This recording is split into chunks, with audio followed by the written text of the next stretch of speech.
প্রিয় দেশবাসী, আমরা সবাই জানি ছাত্র নাগরিকদের অংশগ্রহণে যে আমাদের সফল গণঅভ্যুত্থানটি হয়েছে সেটির পরপরই বাংলাদেশ পুলিশ সদস্যরা তাদের কর্মস্থল থেকে নিজেদেরকে প্রত্যাহার করে নিয়েছে। আজকে কিছুক্ষণ আগে আমি দেখতে পেলাম যে তারা 11টি দফা দাবি দিয়েছে, অর্থাৎ তারা যদি কর্মস্থলে ফিরতে চায় তাহলে 11টি দফা দাবি পূরণ করতে হবে। আমি প্রথম দফা দাবিটি আপনাদেরকে পড়ে শোনাচ্ছি। তারা বলতে চেয়েছেন যে পুলিশকে সংস্কার করে দলীয় প্রভাব মুক্ত জনগণের কল্যাণে নিয়োজিত করতে হবে। দেখুন, খুব আমরা যেই পুলিশকে আমরা দেখতে চাই দলীয় প্রভাব মুক্ত থেকে কাজ করার জন্য পুলিশকে সংস্কার করতে হবে, এটি তাদের প্রথম দফায় এই দাবিটি রেখেছে। এবং এই দাবির সংস্কারের যে জায়গাটি, এটি সম্পূরক একটি জায়গা তারা যুক্ত করেছে। সেটি বলেছে, আমরা যে রঙের ইউনিফর্ম পরিধান করে কলঙ্কিত হলাম সেই পোশাকের রং পরিবর্তন করে কনস্টেবল থেকে আইজি পর্যন্ত একই ড্রেস কোড নিশ্চিত করতে হবে। এটি ছিল তাদের প্রথম দফার ক নাম্বার দাবি। খ নাম্বার দাবিতে তারা বলেছে, আমাদের সকল পুলিশ সদস্য ও তাদের পরিবারের নিরাপত্তা নিশ্চিত করতে হবে এবং এর সাথে সাথে যে সকল সিনিয়র অফিসাররা ক্ষমতার লোভী দালাল পুলিশ অফিসারদের কারণে আমাদের শত শত পুলিশ সদস্য ও সাধারণ ছাত্র জনতা মৃত্যুবরণ করেছে তাদেরকে গ্রেফতার করে অনীতি বিলম্বে বাংলাদেশের প্রচলিত আইনে বিচার করতে হবে এবং তাদের অবৈধ সম্পদ বাজেয়াপ্ত করতে হবে। এটি অত্যন্ত গুরুত্বপূর্ণ একটি দাবি। দেখুন এখানে কি বলেছে, এখানে তারা স্বীকার করে নিয়েছে, এখানে অর্থাৎ বাংলাদেশ পুলিশে অবৈধ ক্ষমতালোভী ব্যক্তি স্বার্থ হাসিলের জন্য অন্যান্য পুলিশ সদস্যকে তারা ব্যবহার করেছে এবং পুলিশ সদস্যরাই এখন দাবি করেছে যেসব পুলিশ সদস্য তাদেরকে ব্যবহার করে ক্ষমতার লোভে তাদেরকে ব্যবহার করেছে তাদেরকে বিচার করতে হবে এবং যেই ছাত্রদেরকে নির্যাতন করেছে যেসব পুলিশ সদস্যরা তাদের প্রমোশনের জন্য অথবা দলীয় লেজুর বৃত্তি মেনটেন করার জন্য তাদের কিন্তু তারা বিচার চেয়েছে। তারপরে দেখেন, তারপরে 2 নাম্বার দাবিটি একে খুব গুরুত্বপূর্ণ একটি দাবি। সেখানে তারা বলেছেন যে এই চলমান আন্দোলনে যেসব পুলিশ সদস্য মারা গিয়েছেন তাদের পরিবারেরকে সহায়তা দিতে হবে, আর্থিক সহায়তা দিতে হবে এবং সেখানে বলা হয়েছে যে জানমালের নিরাপত্তা ব্যবস্থা নিশ্চিত করতে হবে।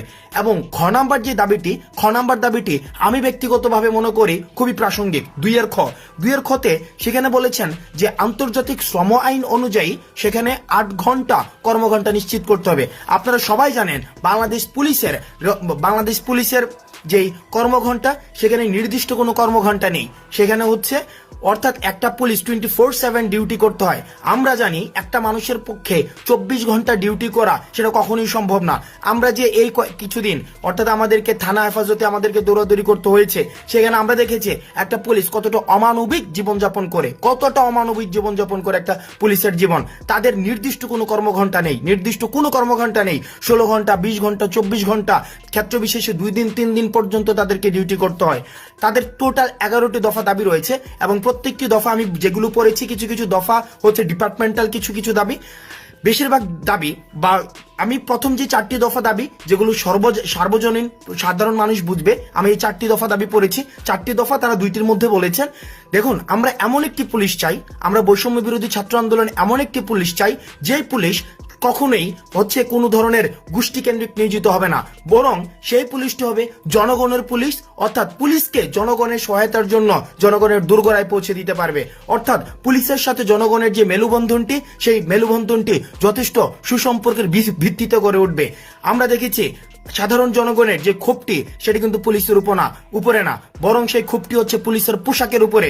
অর্থাৎ যারা গত 16 বছর ধরে ফ্যাসিজম কায়েম করেছে এই পুলিশের পোশাকটি ব্যবহার করে, অর্থাৎ তাদেরকে লাঠিয়াল বাহিনীতে পরিণত করেছে। আমরা দেখেছি ছাত্রদেরকে দমন করার জন্য, সুশীল নাগরিকদেরকে দমন করার জন্য, যারাই নীতিগত সংস্কারের কথা বলেছেন তাদেরকে দমন করার জন্য পুলিশকে সবসময় লাঠিয়াল বাহিনী হিসেবে তারা ব্যবহার করেছে ক্ষমতালোভীরা। সুতরাং আমরা পুলিশের যে দাবিগুলো জানিয়েছে এই দাবিগুলোর প্রতি বৈষম্য বিরোধী ছাত্র আন্দোলনের একজন সমন্বয়ক হিসেবে আমি ব্যক্তিগতভাবে, এটি কোনো আমাদের আনুষ্ঠানিক বৈষম্য বিরোধী ছাত্র আন্দোলনের কোনো বক্তব্য নয়, আমি ব্যক্তিগতভাবে এই যে 4টি দাবি সেগুলিকে অত্যন্ত বা 11টি যে দাবি সেগুলিকে অত্যন্ত যুগোপযোগী মনে করছি এবং পুলিশকে জনগণের দোরগোড়ায় পৌঁছে দিতে এবং পুলিশের যে ভাবমূর্তি ক্ষুণ্ণ হয়েছে সেই ভাবমূর্তিকে আবার সেটাকে ফিরিয়ে আনতে, পুনর্গঠন করতে আমি বিশ্বাস করি এই যে দাবিগুলো সেগুলি প্রাসঙ্গিক। এবং আমরা বলতে চাই ছাত্র নাগরিকের অংশগ্রহণে যে অন্তর্বর্তীকালীন সরকার গঠিত হতে যাচ্ছে, আমরা বিশ্বাস করতে চাই সে অন্তর্বর্তীকালীন সরকার এই 11 দফা দাবিকে অবশ্যই আমলে নেবে।